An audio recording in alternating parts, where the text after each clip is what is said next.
पहले हम लोग ये जानते थे क्या संस्कृत में जब भी प्रथम पुरुष में सा मतलब वह होता है तो मतलब तुम हुए, अहम मतलब मैं हुआ, यह पहले हम लोग जान चुके हैं। अब है क्या ये एक वचन में है, वह तुम मैं, आप यही तीन चीज मैन है संस्कृत में, समझ रहे हैं इस मैटर को लेकर। अब देखिए ये द्विवचन में आया तो वह है तो दूसरे नंबर पे वे दोनों हो जाएगा, तुम है तो तुम दोनों हो गए, मैं है तो हम दोनों हो गए। और यहाँ क्या है बहुवचन में हो जाते तो ये बहुवचन मतलब ज्यादा संख्या में हो गया तो क्या हो गया, वे लोग वे सब, दोनों शब्द एक ही है। कोई भी शब्द एग्जाम में आ जाता है, वे लोग या वे सब, आपको घबराना नहीं है, दोनों से जो भी होगा ते ही लगेगा। यहाँ है अब तुम वाला में कॉलम में गए तो तुम लोग या तुम सब, हम वाले कॉलम में गए हम लोग या हम सब। इतना तो आप लोग पहले ही जान चुके हैं, याद भी हो चुका है। अब आज हम आपको बात करेंगे भूतकाल का अनुवाद कैसे बनेगा। वर्तमान काल का हम लोग पर्टिकुलर चर्चा कर चुके हैं। आज है भूतकाल में, भूतकाल के बारे में जानते हैं, जो बीत गया है, मतलब जो काम आप कर चुके हैं उसको भूतकाल कहते हैं। भूत कब बनता है लोग, जब मर जाता है, समझ रहे हैं ना, अर्थात जो काम कर दिया था वो खत्म हो गया, अब उसमें कुछ दम नहीं है। तो आदमी भी देखते हैं जो मर गया उसमें है कुछ, तो उसका आत्मा भटकने लगता है तो भूत बन जाता है, समझिए। उसी प्रकार जो काम कर दिया वो भी मर गया तो उसको भूतकाल के रूप में लोग जाना, समझिए। भूत को समझ रहे हैं तो भूतकाल आप समझ जाइएगा।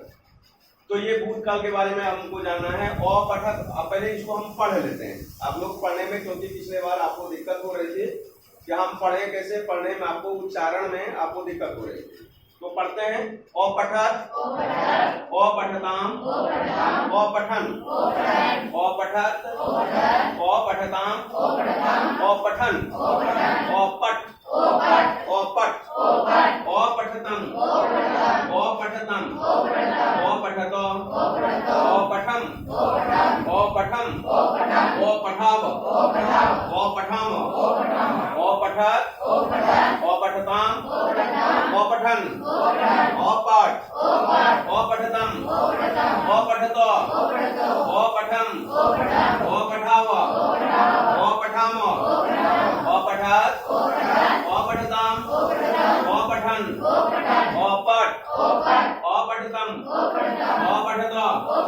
अपठत, अपठम, अपठाव, अपठाम। पठ धातु मतलब होता है पढ़ना। पठ धातु का लोट लकार है, ये लकार में से काउंटिंग आता है, इसका नाम है लोट लकार, पढ़ना। अब जैसे कि तुमने पढ़ा, आपको अनुवाद दिया तुमने पढ़ा, तो आपने तो पढ़ लिया है, समझ रहे हैं ना। तो तुमने पढ़ा इसका अनुवाद कैसे बनेगा, तो सबसे पहले अनुवाद बनाने का हम आपको क्या ट्रिक बताएं। सबसे पहले इसको पहले वाले को पकड़ा जाए, ये है तुमने। तुमने का संस्कृत क्या होगा, ने, अर्थात एक वचन होगा, समझ गए। तो यहाँ तुमने का संस्कृत होगा त्वम। अब ये त्वम देखिए कितने में है, ये देखिए एक वचन का दूसरे स्थान पर है, तो इसका एक वचन का दूसरे स्थान पर ले लेंगे, क्या होगा, अपठ। एकदम आसान, कोई दिक्कत समझ में आ रहा है। अब इसी तरह का एक अनुवाद अगर आपसे पूछे तो आप बता दीजिएगा खूब अच्छे तरीके से। चलिए, हम लोगों ने पढ़ा,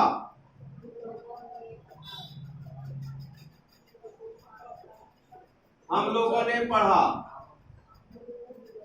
इसका अनुवाद कौन बताएंगे, पहले एक लोग अपना नाम बताएंगे, कोई आप बताएंगे, क्या नाम है आपका, क्या, आशिक, अच्छा आशीष नाम है, खड़े हुए।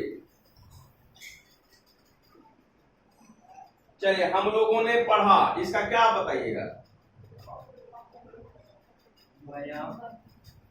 चलिए हम लोगों का पहले आपने चेक किया तो यहाँ क्या हुआ, वयम। चलिए वयम,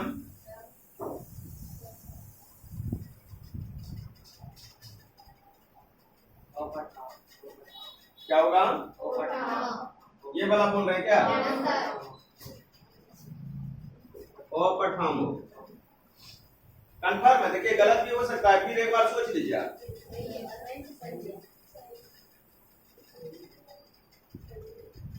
क्या सही है, कंफर्म, लॉक कर दिया जाए, ठीक है आप बैठिए। चलिए आप लोग बताइए, क्या कोई ये इसमें आपत्ति है किसी को? किसी को आपत्ति नहीं है? चलिए तो हम लोग अपना तरीका जो है उसको चेक कर लेते हैं पहले। तो सबसे पहले हम लोगों ने का देखेंगे, हम लोग कहाँ है?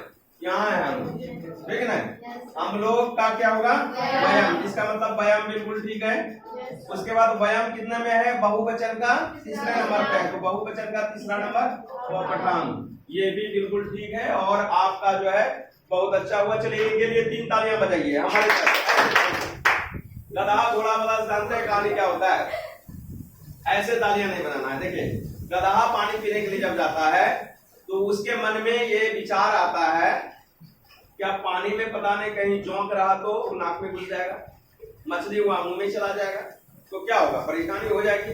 तो वो क्या करता है, जब पानी पीने के लिए जाता है नदी के किनारे, तो वो क्या करता है, वो नदी में जैसे जिसका पानी होता है पूरा उछलने लगता है। पानी में पानी जब उछलने लगता है उसका सेंस ये रहता है कि जो भी इस जगह है कीड़ा मकोड़ा जो भी मछली वगैरह यहाँ से भाग है। अब उसके बाद वो पानी पीता है। तो जब वो पानी में उछलेगा पानी के किनारे, तो पानी क्या हो जाएगा? गडोल हो जाएगा, समझ रहे हैं ना? अब फिर वो पानी पीता है। अब घोड़ा क्या करता है, यहाँ से गया और डायरेक्ट पानी पीने लगता है, उसको साफ पानी मिल जाता है। तो क्या होता है ये मैंने आपको बताता नहीं हूँ कि आप क्या कर रहे हैं। तो जब आप जैसे जैसे ताली बजाते हैं तो आपको उस गधे की याद आ जाती है, ठीक है ना?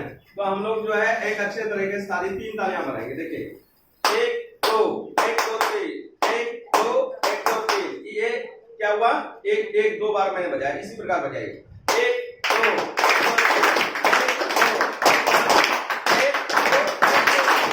ये ठीक रहा, ठीक है? चलिए जब भी हम लोग ताली बजाएंगे ऐसे ही बनाएंगे, 3 ताली या 5 ताली, ठीक है? तो चलिए अब दूसरा हम आपको बताते हैं, एक अनुवाद और आपसे पूछ लेते हैं। मैं विद्यालय गया। चलिए थोड़ा सा है, इसको जो बिल्कुल सही सही बताएंगे उनके लिए 5 तालियां। कौन? पहले बताइएगा कौन, ये पहले बताइए। हाँ आप 1 2 3 लोग हैं, 4 लोग हैं, 5 लोग हैं, 6 लोग हैं, मतलब सब लोग हैं। ऐसा करते हैं कि इस बार लड़के का बारी था, इस बार लड़की की बारी लगते हैं। चलिए आपका नंबर लगता है। चलिए देखिए मैं यहाँ विद्यालय में क्या, मैं विद्यालय गया। हाँ तो क्या होगा बताइए? अहम पठामा,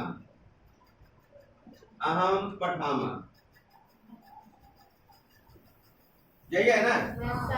अहम पठामा ठीक मैंने लिखा है?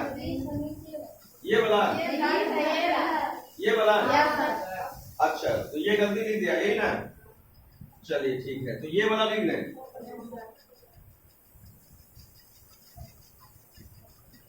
चलिए अहम और पठम आपने कहा, ठीक है बच्चे।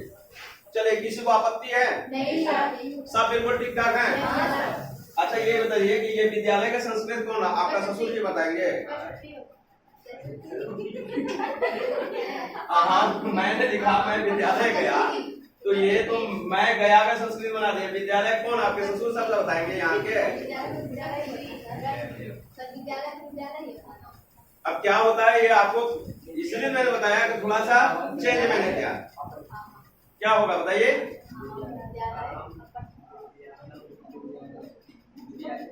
अहम और पठम तो आपने कर दिया, अहम और पठम मैं गया। अब देखिए है विद्यालय गया, अर्थात यहाँ देखिए इन द सेंस के विद्यालय को गया, समझ गए?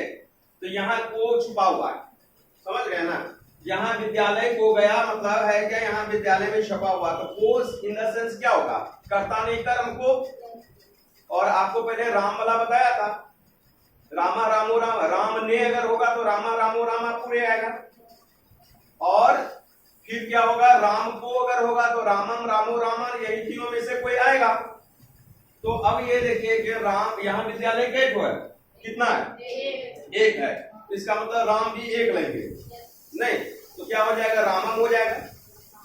तो उसके जगह क्या होगा? राम तो बिल्कुल देखिए, राम और विद्यालय में क्या करना है? एक्स्ट्रा क्या लगा? राम तो है ये है, और इसमें क्या लगा? मो लगा, यही है ना? तो विद्यालय की संस्कृत विद्यालय लिख देंगे, एक्स्ट्रा जो लगा है इसमें भी लगा देंगे। समझ गए? ये धीरे धीरे छोटा छोटा अनुवाद है, आप धीरे धीरे एकदम बिल्कुल अहम विद्यालयम और पठम, समझ गए?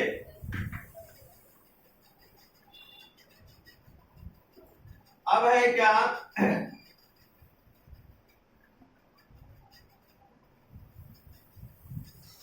तुम दोनों ने पढ़ा, तुम दोनों ने पढ़ा। और यहां देखिए एक और बात है, यहां अपठम नहीं है, यहां गया है, तो गया की जगह क्या होगा, अगच्छम। यहां क्या हो जाएगा, अगच्छम। थोड़ा सा अंतर मैंने किया था, पढ़ना और जाना का अंतर किया था, वो एकदम धातु का दे दिया था, उसी पे बैठाना था। चलिए, तुम दोनों ने पढ़ा, तुम दोनों का क्या होगा, पहले कौन बताइएगा, ये आप लोग बताइएगा। आपका नंबर आ गया, उनके पीछे वाला एक खड़ा किया। आपका नाम क्या नाम है आपका, क्या, विदित।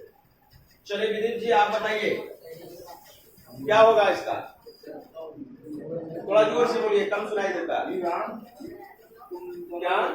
तुम दोनों का युवाम होगा, ठीक है, युवाम कर दिया। अपठतम, अपठतम।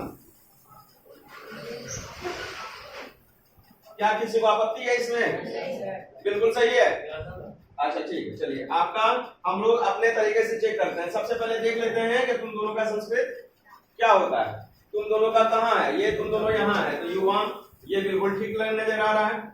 अब है क्या, युवाम कहाँ है, द्विवचन का दूसरे नंबर पे है, तो द्विवचन का दूसरे नंबर पे अपठम, बिल्कुल ये भी ठीक है। तो इसके लिए भी 3 तालियां होनी चाहिए।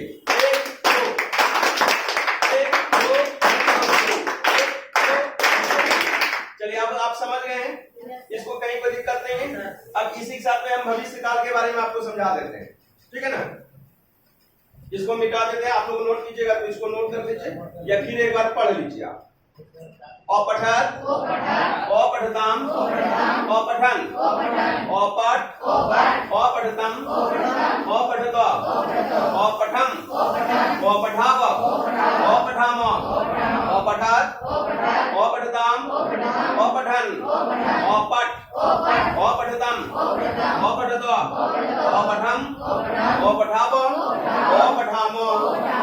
इसको अब आप लोग क्या कीजिएगा, नोट कर लीजिए अपने कॉपी में।